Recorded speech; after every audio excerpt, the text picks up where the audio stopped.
Hola, bienvenidos al canal de auditoría de contratos, en el que hablamos de los costes en la contratación pública, y particularmente, en esta colección de vídeos, de su aplicación en el presupuesto base de licitación. No es el propósito de este canal, hacer en él una actividad educativa en la que se explica una materia, sino exponer una visión. Mi visión, de un concepto al que la ley de contratos del sector público ha dado una gran importancia. No en vano se emplea la palabra, en singular, o en plural, en un centenar de ocasiones. El coste. Este término no ha sido debidamente definido conceptualmente por la ley, ni desarrollada su aplicación en la contratación pública en sus reglamentos, ni siquiera cómo debe ser empleado por quienes se encuentran en órganos promotores, ni por los gestores de los contratos públicos. En esta colección de vídeos, además de exponer la vertiente teórica, en la que se soporta mi visión de los costes en la contratación pública, voy a dar a conocer una metodología de cómo se puede aplicar para realizar la estimación del valor del presupuesto base de licitación, hacer un desglose de los elementos del coste que lo componen, y documentar adecuadamente el trabajo realizado, mediante una aplicación web que he creado específicamente para estos efectos. Hacer la estimación adecuada del valor del presupuesto base de licitación, para que su importe sea razonable, representa una preocupación de primera magnitud para los órganos de contratación, pues hacerlo en demasía puede resultar muy antieconómico, e ir en contra de los principios de la contratación pública, y, por el contrario, si es calculado de forma escasa, puede suponer no obtener el interés de los contratistas para concurrir a la licitación proyectada. Además, el presupuesto base de licitación se ha convertido en un quebradero de cabeza en la gestión de la contratación, debido a los requisitos que exige el artículo 100.2 de la Ley de Contratos del Sector Público, y que son: adecuación del valor estimado para el presupuesto a los precios de mercado, desglose de costes directos e indirectos, y de otros gastos calculados para su determinación, desagregación por género y por categoría profesional de los costes salariales. Para darle una respuesta fácil y razonablemente satisfactoria a los problemas y obligaciones señaladas, he desarrollado una metodología, explicada a lo largo de esta colección de vídeos, que permite cumplir con los requisitos exigidos por la ley, y obtener un valor estimado del PBL, que sea razonable, es decir, que no sea abundante ni escaso. Sin embargo, puede que alguien se sorprenda, quizá muchos, por el hecho de que el valor obtenido con esta metodología rebasa significativamente el valor por el que se adjudicó en el pasado idéntica prestación. La razón de la diferencia está en que el contratista adjudicatario quizá no es consciente de que, con su oferta económica, no va a recuperar la totalidad del coste de producción de las prestaciones que se obliga a ejecutar, y esta no es una disfunción de la forma en la que vamos a calcular y estimar el valor del presupuesto con mi metodología, que comprende el coste completo y el beneficio industrial del contratista, sino que el error está en considerar que propuestas comerciales agresivas de los licitadores son económicamente eficientes en la contratación. ¿Cuántos contratos han dejado de ejecutarse por devenir imposible su producción para el adjudicatario? Sin mencionar el recurso a los modificados, que es una práctica realmente antieconómica, en tanto que pueden ser entendidos como un aumento encubierto del presupuesto para compensar el mayor coste de producción soportado por los adjudicatarios, no cubierto por la presión del escaso límite de gasto comprometido, y la baja en su oferta económica.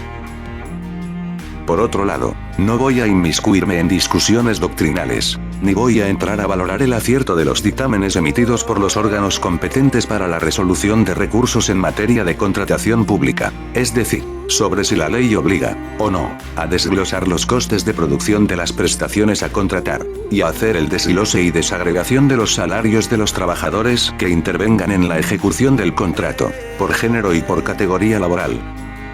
Simplemente, de lo que se trata, es de ayudar a quien responsablemente quiera cumplir con los requerimientos explicitados en la ley, con independencia de que se exima de tal obligación por concretos pronunciamientos doctrinales, pero que en ningún caso, en ellos, se ha prohibido la realización del desglose de los costes, y la desagregación por género de los salarios para obtener precios que se aproximen a los del mercado, porque comprenden el valor de los factores que se aplican en la producción, y no presionan a la baja los salarios de los trabajadores.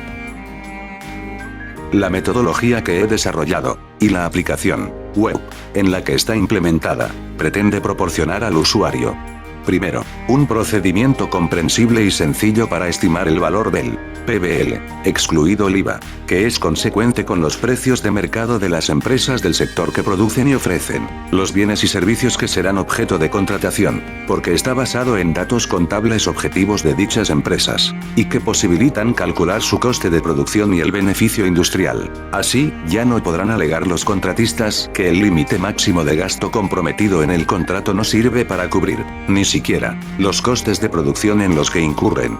Segundo, un procedimiento en el que no solo se identifica la tipología de costes que son asignables a un contrato público, sino que, además, utiliza un procedimiento de cálculo adecuado, sin especulación acerca de si hay una o varias formas de llevar a cabo la integración de los costes de producción.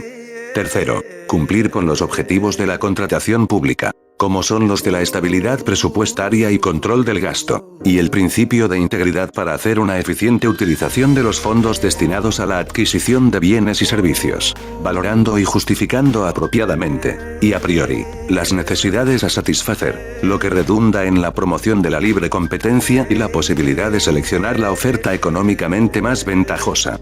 Y cuarto, incorporar, en cada contratación, la vigilancia sobre el cumplimiento de los contratistas en los aspectos sociales a los que están obligados, como es el de pagar a sus trabajadores unos salarios reales dignos, que, como mínimo, sean las cantidades establecidas en los convenios laborales de referencia, sin que el valor establecido del límite máximo de gasto que se compromete en el contrato, presione a la baja los salarios de los trabajadores de los licitadores que aspiran a la adjudicación. Sin embargo, para alcanzar los citados objetivos debemos explicar algunos conceptos teóricos sobre los que se sustenta esta metodología, que se adelanta a la sugerencia que realiza la OIRESCON en su informe anual de supervisión de 2021, y en el que recomienda el desarrollo reglamentario de la Ley de Contratos del Sector Público, que se encuentra pendiente en los artículos 100.2 y 101, y dice, textualmente, que en dicha regulación debe ser incluida la definición de la estructura de costes económicos que resulte adecuada a cada tipología de contrato para ser utilizada por los órganos de contratación en el momento de elaborar los pliegos. Como aquí ya estamos por delante, vamos a definir y explicar lo que consideramos necesario para satisfacer los requerimientos de la vigente ley, y que es lo siguiente. Parte 1. ¿Qué es el coste en los contratos públicos? Y estructura de costes. Materias de la parte 1. 1.1. Definición de coste. Admisibilidad de los costes en la contratación pública. Elementos de coste de un contrato público. 1.2. Diferenciación de los conceptos de coste, gasto, pago e inversión. Contabilidad externa y contabilidad analítica. 1.3. Clasificación de los costes en la contabilidad analítica. Enfoque hacia el cálculo de los costes y enfoque para la toma de decisiones. Metodología para el cálculo de costes. 1.4. Estructura de un sistema de costes de producción. Sistema de costes parciales y coste completo para determinar el coste de producción. Costes por pedido, el utilizado en contratación pública. 1.5. El precio de mercado y su conexión con los costes de producción de bienes y servicios contratados en un contrato público. Parte 2. Referencias legales e interpretación del PBL. Materias de la parte 2. 2.1. Marco normativo aplicable europeo y nacional. 2.2. El porqué del desglose de los costes y la desagregación de los salarios por género y categoría profesional. 2.3. Doctrina de los tribunales administrativos de recursos contractuales y de las juntas consultivas. Parte 3. Hacer el presupuesto base de licitación, PBL. Materias de la parte 3. 3.1. El PBL considerado como instrumento para la toma de decisiones en la contratación. 3.2. Preparando el expediente de contratación. Investigación en el mercado sobre. Primero, conocimiento de los sistemas productivos de las empresas. Segundo, conocimiento y análisis de datos de la contabilidad externa de las empresas. Tercero, requerimiento de datos de la contabilidad interna, de costes, de las empresas.